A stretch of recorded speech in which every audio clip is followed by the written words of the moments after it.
Yung case po ni Ate Yuri ay naka-jacket yung lower left side niya. Yung isa sa kinakapitan ng jacket, sumasakit. Yung kanyang dulong bagang sumasakit. So yung jacket niya na ang bilang ko nasa 5 units, madadamay yung 4. Kasi isang piraso lang, kumbaga, yung 6 na units, isang piraso lang siya. Since bubunutin ko yung dulo, madadamay yung 4 dito sa bungan. Bagamat yung sa 4 na units, 2 lang kinakapitan doon. So yung bungad na kinakapitan, yung premolar, madadamay. Ibig sabihin, matatanggalan ng jacket. Sa clinic dapat kasi, ikakat natin yung kumbaga, yung 5 unit. Ihiwalay natin yung 4 doon sa isa.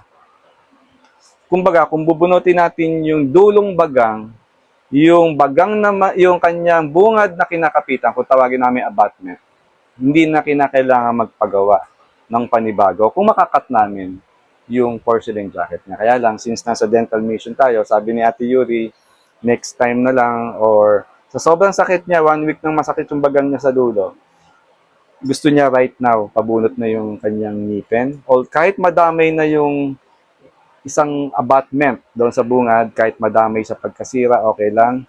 Later on, maka 1 month from now, magpapaklining siya sa clinic. And then, ipapagawa na lang niya ng composite veneer, yung abutment sa bandang bungad. Kumbaga, premolar. Composite veneer, walang cement. Walang jacket cement na involved.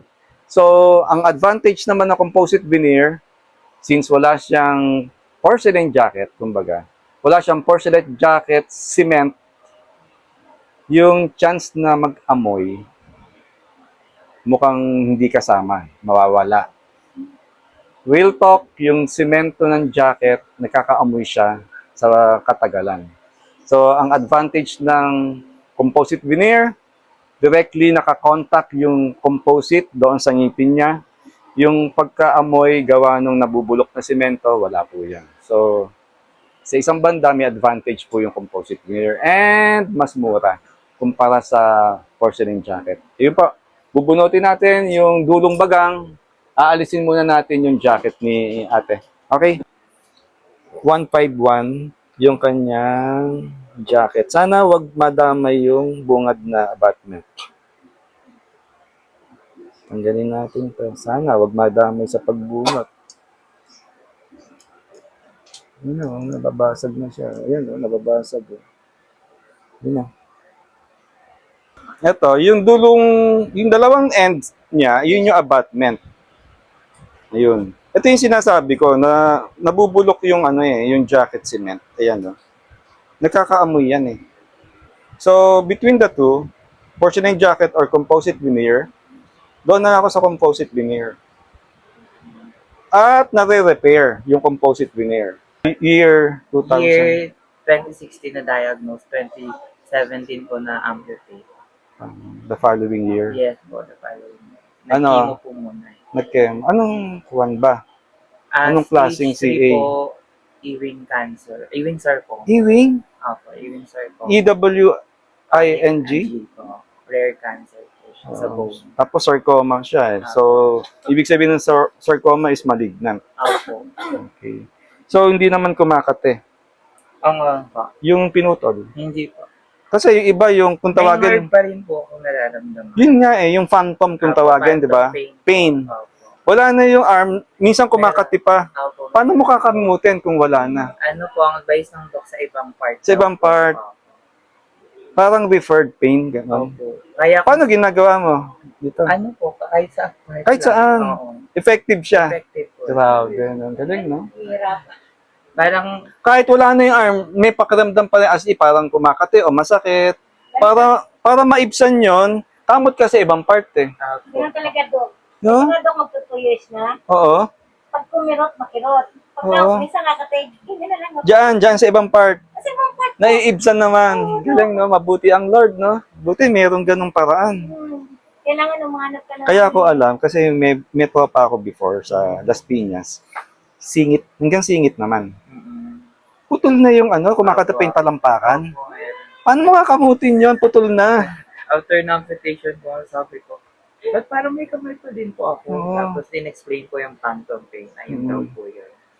Pain talaga, hindi sinabing phantom itch. Hindi po. Phantom Pain po talaga. daw. Okay. Wala kami. Para kang kala mo kung may kaluluwa pa yung kamay. Oo, may part pa din. Kumbaga, yung kaluluwa parang hindi siya nabawasan. Opo. Kompleto pa rin yung kaluluwa, no?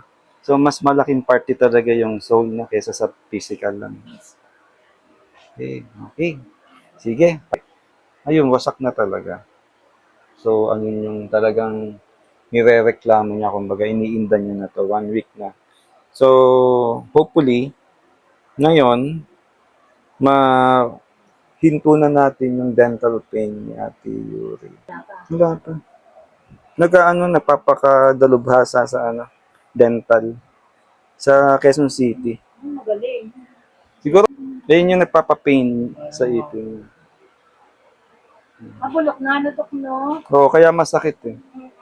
Ang hindi ko gusto dyan, yung bacteria, iikot sa sistema niya yun.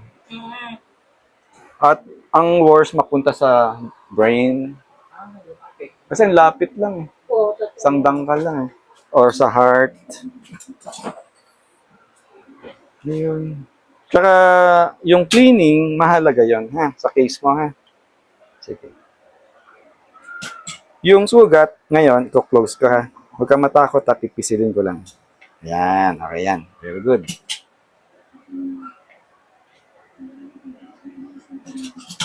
Okay, congratulations, Ate Yuri. Graduate ka nga na. Teka, isa pa. Mukhang manipis. Pagat. God bless. Thank you And, so much po. sige. Success. Yes. Thank you, Doc. Thank you very much. Sige